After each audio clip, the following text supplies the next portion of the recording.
Salut à tous la team OL, Thomas M. Chaud pour OL Fan TV, très heureux de vous retrouver malgré une nouvelle contre-performance de l'Olympique Lyonnais. C'était le premier match de Ligue des Champions, vous avez peut-être pu le suivre avec ma vidéo, mon vlog. Premier match de Ligue des Champions, il ne faut jamais se rater lors de ces premiers matchs parce que les points sont très importants, surtout dans cette compétition, dans cette phase de poule où chaque match est importantissime, il n'y a quasiment pas le droit à l'erreur.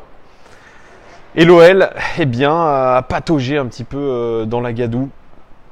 Silvinho, lui, c'était aussi son premier match de Ligue des Champions. Jeffrey Adelaide, c'était aussi son premier match de Ligue des Champions. Beaucoup de pression autour de cet OL. Vous le savez, le début de saison est compliqué. On a fait 2 bons premiers matchs, mais en trompe-l'œil ensuite. Ça s'est un petit peu corsé. Donc tout le monde est un peu tendu. Les supporters aussi commencent à être tendus, puisque ce que nous avait vendu un petit peu Silvinho, c'est-à-dire il avait trouvé ce qui n'allait pas à l'Olympique Lyonnais, et soi-disant il avait ses solutions. Sa grinta devait faire le boulot, devait donner de l'allant aux joueurs, donner de la confiance, de la motivation. Franchement, c'est aujourd'hui très compliqué. Il reste entêté dans ce 4-3-3. Mais il a fait des choix forts quand même, Silvinho, pour ce match de Ligue des Champions. Il a décidé de se passer des services d'Andersen, qui est pas très bon depuis son arrivée, plutôt très peu en confiance, stressé. Et il a décidé de faire confiance à quelqu'un qui connaît la Ligue des Champions, qui connaît la Coupe d'Europe, qui a une certaine expérience. C'est Marcelo, qui était un paria qu'on a voulu faire partir, et au final il se retrouve titulaire aux côtés de Jason Denayer, comme la saison dernière. Titularisé aux côtés de Denayer. À droite, on avait Léo Dubois. À gauche, Youssouf Koné, qui n'était pas suspendu dans ce match. Et au milieu de terrain, petite surprise aussi. Petite surprise. Ce qui est normal, la logique des choses, parce que Oussem Aouar, lui aussi, il est un peu dans le dur. Blessé aux adducteurs, un non-match contre Amiens. C'est Lucas Touzard, qui pourtant, lui aussi, n'avait pas fait un bon match contre Amiens, qui semble tirer la langue, qui semble être nettement moins en confiance que depuis le début de la saison. C'est Lucas Touzard qui a débuté titulaire en tant que sentinelle. Il avait à droite Jeffrey Adelaide, lui qui est en train de monter vraiment en puissance, et à gauche il avait Thiago Mendes, lui aussi qui revenait dans cette équipe après des matchs de suspension en Ligue 1, mais en Ligue des Champions il n'est pas suspendu, donc il revenait dans l'équipe. Et puis trio d'attaque inchangé, Memphis Depay à gauche, en pointe Moussa Dembélé, et à droite Bertrand Traoré. Vous voyez, des choix forts de la part de Silvinho qui n'ont pas été payants, parce que cette équipe lyonnaise, elle a semblé vraiment apathique, surtout en première mi-temps. Vraiment, c'était assez choquant. Alors, ça assure les passes latérales, etc. Mais il n'y a pas de mouvement autour du porteur de balle. C'est assez incroyable. C'était un constat qu'on faisait aussi régulièrement la saison dernière. Mais la saison dernière, il y avait de la folie dans les matchs. Il y avait vraiment quelque chose qu'on ne pouvait pas prévoir avec l'OL. Et cette année, c'est assez plat. C'est des joueurs qui respectent à la lettre les consignes de Silvinho, le placement au millimètre, etc. Et ils n'arrivent pas à se décoincer. Silvinho l'a dit en conférence de presse, les joueurs étaient stressés en début de match, et ça c'est vu. Donc c'est pas un bon match, les Gones.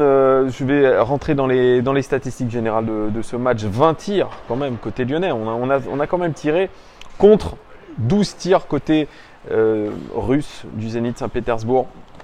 7 cadrés pour les Lyonnais, 2 cadrés seulement pour les joueurs du Zénith, et un but maximum de réussite. Oui, j'ai pas parlé du Zénith. Ils avaient un petit peu surpris. Alors, en faisant une stratégie avec 3 défenseurs centraux en 3-4-3, ça c'est une tactique avec laquelle ils n'ont pas l'habitude de jouer. Pourtant, sans être extraordinaire, ils ont réussi à tenir le coup. On aurait pu gagner, les Gones. On aurait pu gagner, vraiment, c'est ça qui est dommage. C'est pareil, il manquait un petit peu de folie du côté du Zénith. Ils ont été en tout cas très réalistes. 141 passes réussies dans le dernier tir pour nos Lyonnais, ce qui prouve qu'ils ont été quand même beaucoup plus haut que notamment lors du match face à Amiens, beaucoup plus haut sur le terrain.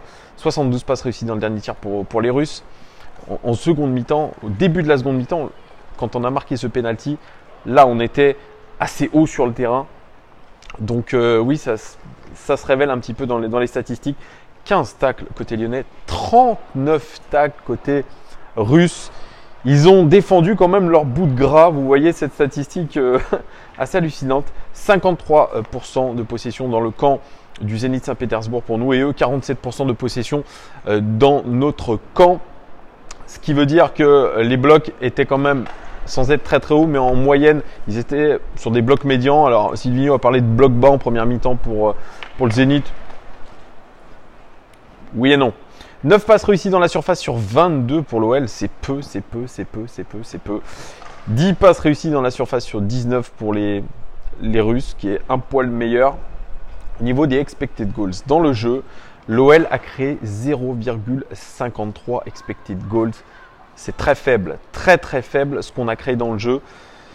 Contre un but dans le jeu, un expected goal dans le jeu pour les Russes, c'est mieux dans le jeu. Ils ont été meilleurs, ils ont créé plus d'occasions dans le jeu, les Russes.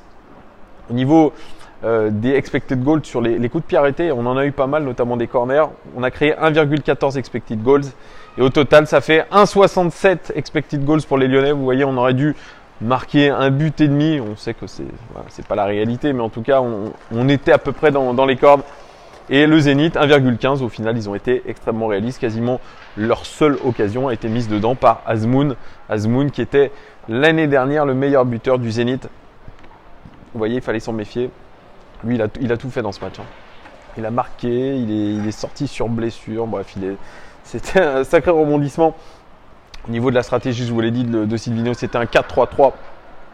Eh bien, dans les faits, dans la position moyenne des joueurs sur le terrain, c'était un 2-3-1-3-1 avec beaucoup de triangles sur le côté gauche, notamment entre Jeffrey Adelaide, Memphis Depay, Thiago Mendes et Youssouf Koné. Ça a joué beaucoup sur les côtés, sur les half spaces, notamment à gauche.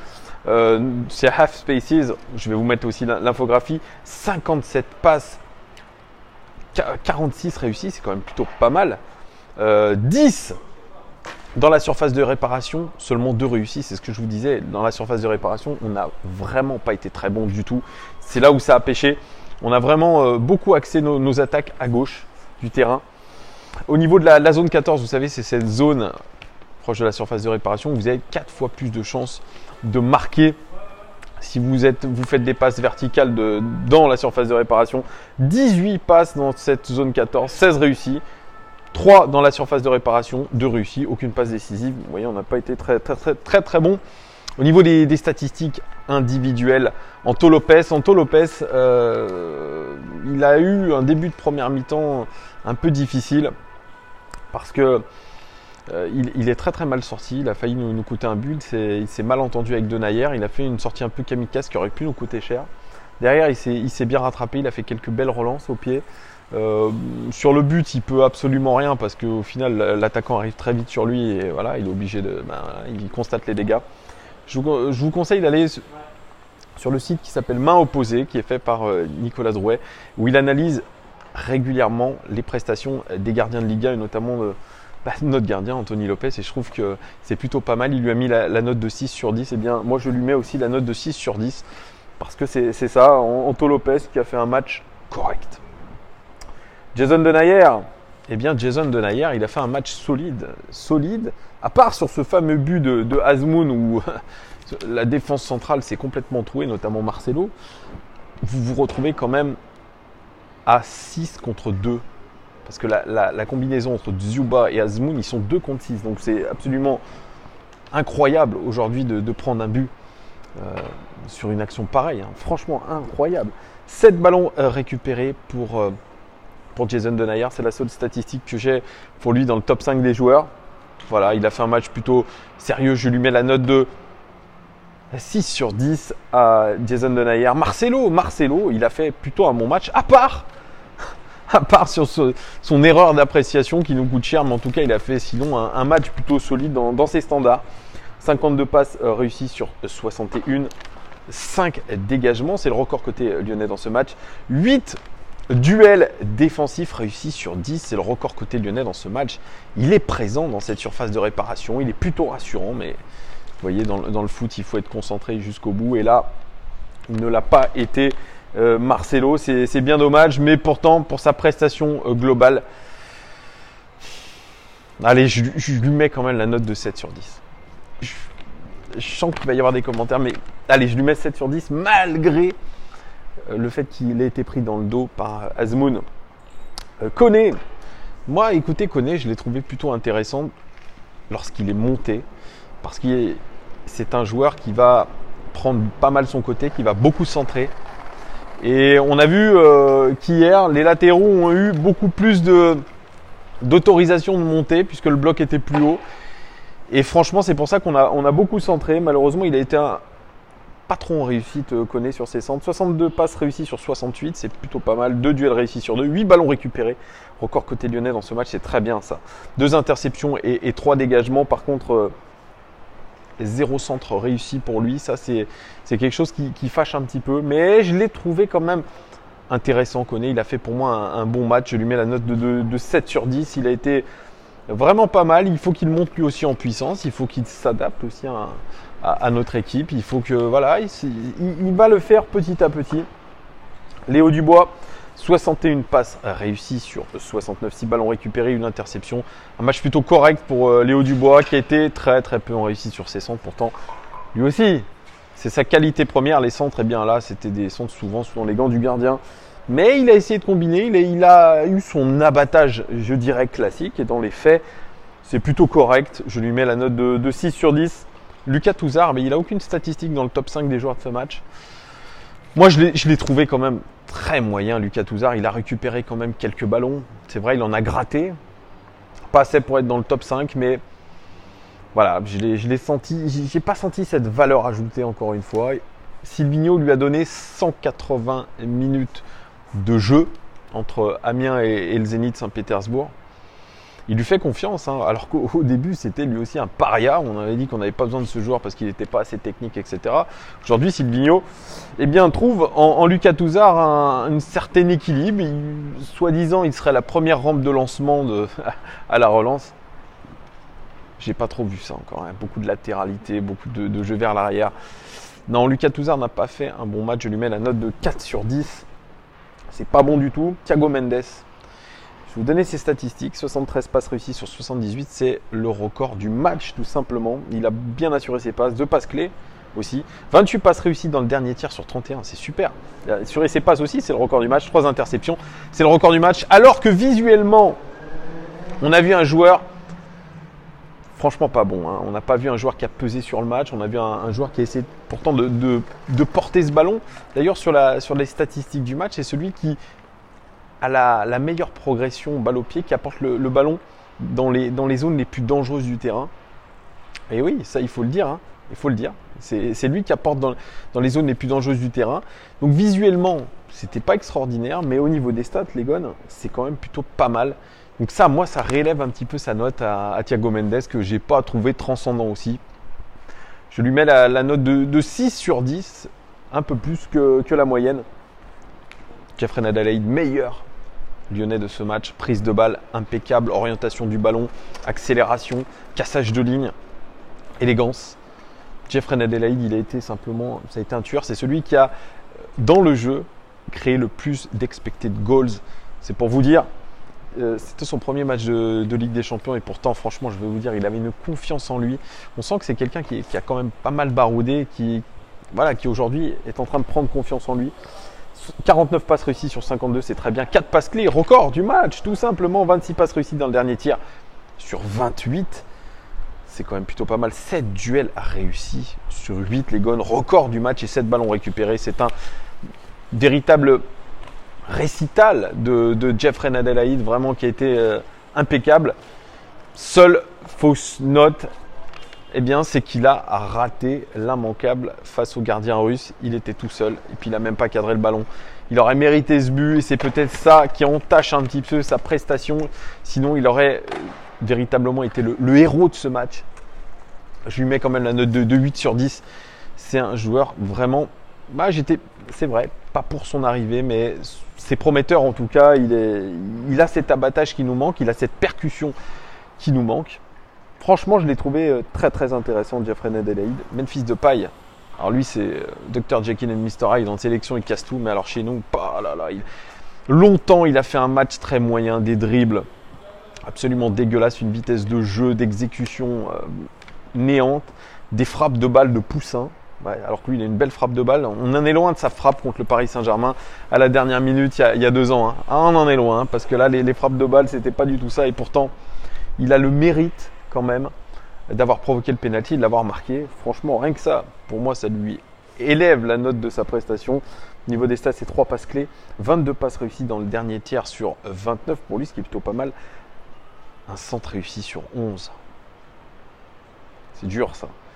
Et 6 duels réussis sur 9, ce qui est plutôt correct, mais Memphis Depay, globalement sur le match, c'est pas bon. C'est pas bon. On sent qu'il est perdu sur ce côté, c'est vrai que... Et pourtant, les joueurs autour de lui ont beaucoup combiné avec lui. Et vous voyez quand même, 3 passes clés. 3 passes clés, il revient. C'est un créateur aussi, Memphis Depay, mais franchement, il doit absolument lui aussi élever son niveau de jeu. Mais, je vous dis, il a créé ce penalty, il l'a surtout marqué. Donc ça sauve un petit peu sa prestation. Je lui mets la note quand même de 7 sur 10 à Memphis Depay. Bertrand Traoré, qui avait été un peu mieux sur ses derniers matchs, mais alors là, les prises de balles aléatoires, les passes aléatoires, les dribbles, toujours les mêmes. Les Russes ne se sont absolument pas fait prendre par ces dribbles, parce que c'est toujours les mêmes. Oula, je redémarre la vidéo. Ah là, attendez. Ah, c'est bon, vous allez me revoir. C'est bon, je suis là. Alors, dans les statistiques, 15 passes réussies dans le dernier tiers sur 19 et 2 duels réussis sur 5 seulement. Voilà. Pour moi, il a passé le match comme un fantôme. Bertrand Traoré, pas du tout bon, mais c'est pareil, c'est toujours irrégulier. J'ai du mal à voir en lui un joueur vraiment d'avenir. Je pense que là, à l'Olympique Lyonnais, c'est une constante dans l'irrégularité, dans la nonchalance. Il y a un truc qui manque, il y a un truc qui ne va pas avec Bertrand Traoré. Et pourtant, il a de l'expérience. C'est un joueur qui est passé par Chelsea, c'est un joueur qui est passé par l'Ajax. Et Dieu sait que l'Ajax, ça joue bien au football. Vous avez pu le voir contre Lille. Mais alors là, c'est vraiment du brouillon. Lui qui était sifflé, remplacé par Maxwell Cornet. Maxwell Cornet, 0. Pareil, il n'a rien apporté. Puis je finis par Moussa Dembélé, qui avait été notre tueur du dernier match. Et bien lui, il a eu très peu de ballons. Et tous ces ballons qu'il a eu à exploiter, il n'a pas été bon du tout. Pareil, c'est encore une fois, c'est ce qu'on avait dit. Très bon en championnat de France, très bon dans des matchs de Ligue 1. Mais l'étape d'après, c'est la Ligue des Champions et il n'est pas encore prêt. Alors je veux bien croire qu'on ne lui donne pas les ballons dans les bonnes conditions, dans les bonnes zones, c'est ce qu'il a déploré. Mais le peu de ballons qu'il a eu à exploiter, il les a mal exploités. Il aurait peut-être dû revenir un peu au cœur du jeu, mais aussi là c'était une consigne de Silvinho très rigide. Donc c'est pas un très bon match. Alors Bertrand Traoré, je lui mets la note de 3 sur 10. Et puis Dembélé, je lui mets la note de 3 sur 10 aussi, parce que les deux n'ont pas été bons du tout. Voilà les gones. Encore une fois, on a été vraiment déçus par... oui. Il y a eu un petit accident là. Petit accident d'un BMX. Hein. Il a eu beaucoup de mal, il s'est fait mal. Hein, le jeune. Bon bref, je raconte ma vie, mais... Non, on a été encore une fois déçus. J'ai été encore une fois déçu par la prestation de nos Lyonnais. Silvinho n'arrive pas à trouver la bonne philosophie. Il impose toujours ce 4-3-3, mais les joueurs qu'il a à sa disposition ne s'adaptent peut-être pas au 4-3-3. Guardiola, lui, s'adapte aux caractéristiques de ses joueurs. Silvinho ne le fait pas.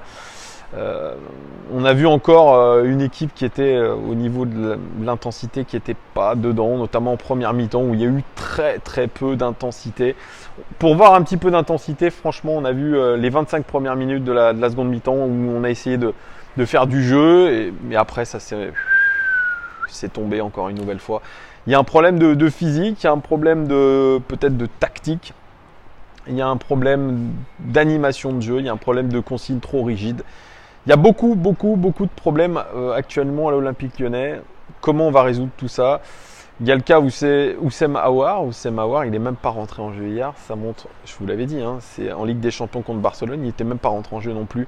Bruno Genesio l'avait mis un petit peu au placard. J'ai l'impression qu'on essaye de le piquer. Peut-être que lui aussi, physiquement, après sa blessure aux adducteurs, n'est pas au top. Mais bon, quand vous êtes blessé aux adducteurs et que vous allez passer un week-end de fête à Londres, c'est pas très sérieux non plus.